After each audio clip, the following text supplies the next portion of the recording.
Здравствуйте все! Добро пожаловать на канал Магия Песка. Старинные турецкие гаремные гадания для вас. Дорогие мои зрители, гости канала, хочу сегодня представить вам такую тему. Вызов вашего любимого человека на откровенный разговор.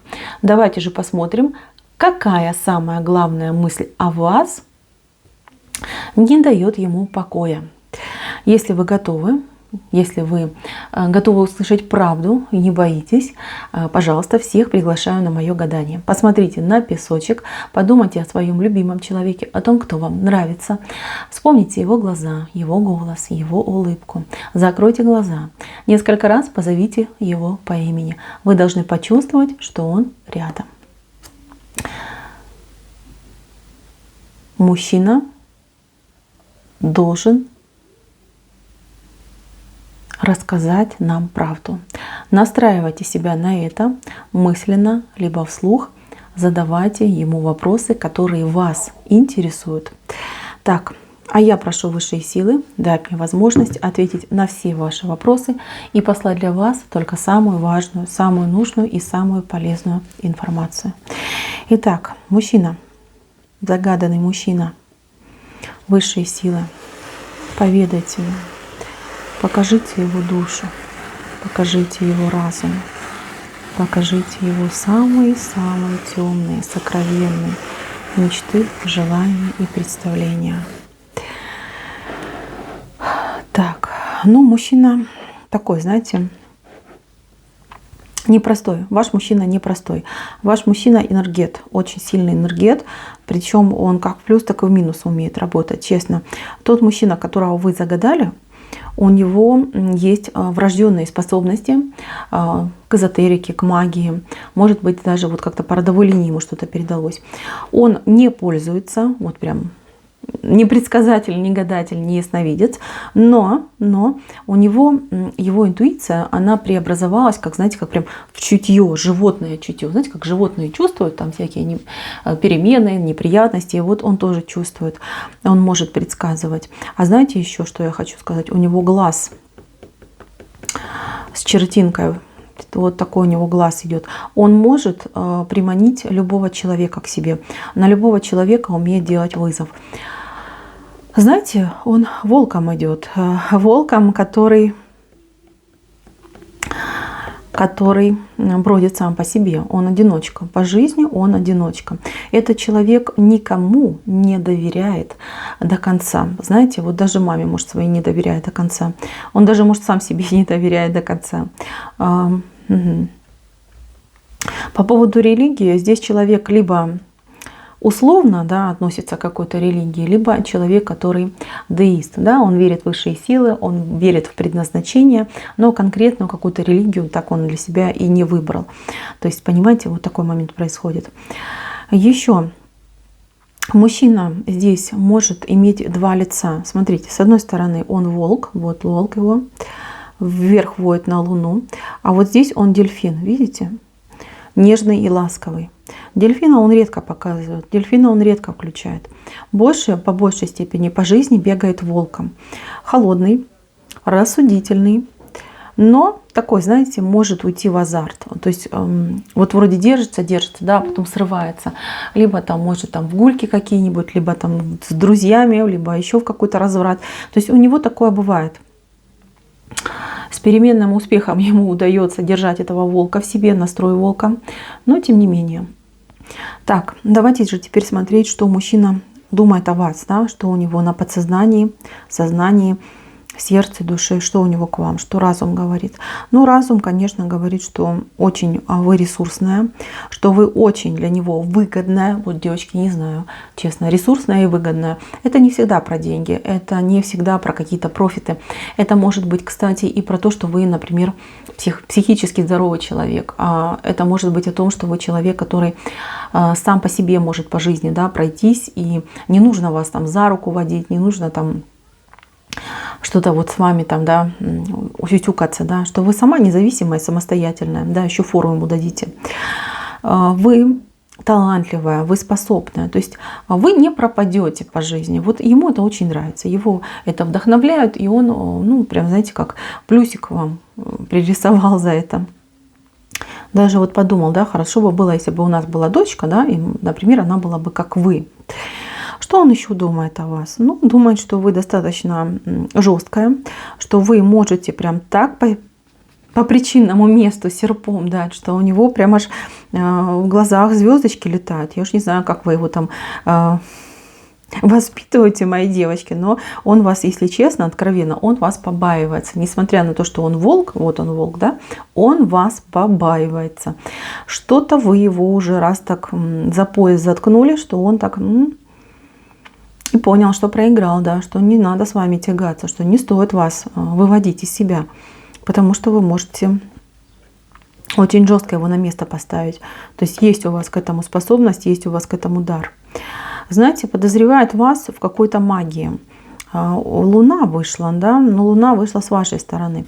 Подозревают, что вы либо магичить умеете, либо вы, ну, балуетесь, да, такими вот вещами. В принципе, он не напрасно вас подозревает. Почему? Потому что вот как хотите. Я вижу, что вы чувствуете тонкий мир. Кто-то действительно может баловаться, да, увлекаться. Ну, баловаться — это неправильное слово, увлекаться, да. Кто-то без магии, эзотерики вообще жить не может. Это подсказки, которые вам нужны по жизни. Кто-то сам себе может подсказку делать. То есть, в принципе, тут мужчина, вот чутье его не обманывает относительно вас. Но вот ему иногда кажется, что вы его примагичили, вот как хотите. И он иногда прям такой думает: вот, лишили меня воли, что мне делать, что мне делать. То есть подозрения у него есть. Вы там стараетесь, если дома делаете какие-то чисточки, либо амулетики какие-то, чтобы ему на глаза не попадались, потому что он может это все неправильно истолковать, понимаете? Мужчина такой в этом плане немножечко нервный. Если бы он занимался своим духовным развитием, конечно бы он таким не был. Но видите, как не сложилось у него по жизни. То ли он считает, что, знаете, если вы ему говорите, он может просто над этим смеяться. С одной стороны смеется, а с другой стороны он, ну, чувствует, да, что что-то в мире есть. Так, дальше, что у него к вам еще, какие мысли о вас? Ну, вы для него рыбка, видите, вы для него рыбка, рыбка крупная, рыбка долгожданная, желанная, но такая, знаете, уж слишком вы активная, слишком вы сильно бьетесь там на его удочке, да, можете сорваться в любой момент, очень сильно боится, что вы сорветесь с его удочки, что вы от него уйдете. Вы, конечно же, несете ему счастье, вы несете ему мечту, вы несете ему наслаждение. С вами он душевно отдыхает. Но, знаете, вот с вами, да, в принципе, да, вот есть такое: кого мы любим больше всего, тех мы и обижаем. Мужчина может вас обижать и словами, может обижать и делами. Почему он это делает? Да он и сам не знает, почему он это делает. Вот так происходит. Потому что знают, что вы можете стерпеть, потому что знают, что вы можете простить, потому что знают, что дурак, понимаете? Вот он говорит: я дурак. Вот видите, такой вот клоун, который, видите, веселится в таких клоунских башмаках. Он дурак, он играет по жизни. Вроде как серьезный мужчина, потому что что-то в голову ему стукнет, и он прям, ну, во все тяжкие, как говорится. Я не знаю, вот эту часть его жизни нужно очень четко просматривать, почему так происходит, почему он так дурачится, что его на это толкает. Может, у него какой-то подселенец сидит, может быть, у него карма такая, которую нужно проработать. То есть есть какой-то момент, что его вот, ну, из вполне прекрасного, вменяемого человека делает просто каким-то дурачком. Вот. Кто вы для него, мои девочки? Вы его ангел. Смотрите, вот он ангел, видите? С такими красивыми двойными крыльями. Ангел, прекрасный ангел. Вы его ангел, который такой, знаете, капризный. Вот он считает вас капризным ангелом. Когда, смотрите, он уже проверил, он знает, когда у вас все хорошо, когда вы в мире, в согласии, у него удача в жизнь приходит. А? Как только вы там поспорили, поссорили, поругались, а развернулись в разные стороны, у него прям негатив. Прям катастрофа за катастрофой, катаклизмы, провалы, какие-то стычки, вот даже могут быть аварии, понимаете? И все это благодаря тому, что вот мира нет в семье, понимаете? Вот такая ситуация. То есть, когда вы на него обижены, ему всегда вот прилетает. И поэтому он тоже, кстати, подозревает, что вы ведьма. На самом деле это его внутренняя установка, его внутреннее верование. То есть его подсознание, его тонкий мир, ему говорит о том, что вы его судьба, вы та женщина, с которой нужно быть.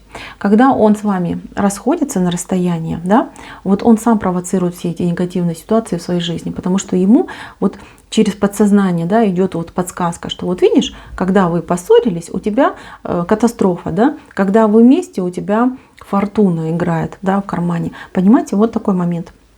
То есть мужчина вот поэтому тоже вас, кстати, подозревает. Знаете, ну мечта, мысль у него, конечно, с вами загнездиться, причем так конкретно, чтобы у вас там и дом, и дача, и вообще, знаете, вот мужчина, кстати, может куда-то планировать поездку, переезд. Вот есть у него такое. И знаете, он как бы этого хочет, но боится. Боится, до конца еще не определился. Ему очень важна ваша подсказка, ваша, ну какая-то хорошая идея, может быть, не знаю, что-то он ждет от вас. Может, вы, кстати, не соглашаетесь. Вот он переживает, как я вот уеду, оставлю ее одну. Знаете, вот в центре у вас паук вышел. Видите, вот он паук. Паук — это очень хороший знак. В исламском мире вообще пауков любят. Есть много легенд о том, что пауки творили добро и помогали святым людям. Вы вышли здесь пауком. Поскольку гадание это турецкое, я символику всегда считываю по значениям именно Турции. Смотрите, а здесь паук, вы для него паук, да, вы та, кто его бережет, вы та, кто его спасает. И знаете, в каких бы вы отношениях не были, и что бы между вами не происходило, он всегда знает, что у вас он найдет и помощь, и укров, и приют, и еду, и, не знаю, любовь, все он найдет у вас. И он в это верит. И знаете, он в этом не ошибается. Что бы между вами не было, сколько бы времени ни прошло, лет бы не прошло, вы знаете, вы всегда его примете. Всегда. А может быть, какие-то вещи вы не сможете ему простить, но то, что вы его примете, то, что вы его приголубите, обогреете, потому что милосердие у вас просто какое-то зашкаливает, доброта зашкаливает, нежность зашкаливает. Понимаете, он это чувствует, он вас это считал. И знаете, по доброй воле он от вас никогда не откажется. Никогда. Это разве что вы его пошлете там куда подальше. Либо, ну, ситуация, жизнь может так сложиться. Он для себя решил так, что эта женщина, она, извините за слово, оно сюда идет удобная. Удобная, прекрасная, любимая, желанная, теплая, добрая. Знаете, вот куча таких прекрасных слов у него есть к вам. И еще раз повторю, что бы между вами ни происходило, как бы ни складывались ваши отношения, вы для него навсегда останетесь той единственной, которой всегда при любых обстоятельствах, через время, через года будет стремиться его сердце. И даже в последние минуты своей жизни он будет думать о вас. И если кто-то его спросит, кто для тебя самая женщина была в жизни, он без заминочки, без раздумий сразу назовет ваше имя. Здесь мужчина по доброй воле от вас не откажется. Он может отказаться, если его кто-то испортит, если судьба вас разведет и если вы его прогоните. Вот такая ситуация, мои дорогие. Так, гадание мое на этом закончено. Спасибо всем за внимание. Всем пока-пока.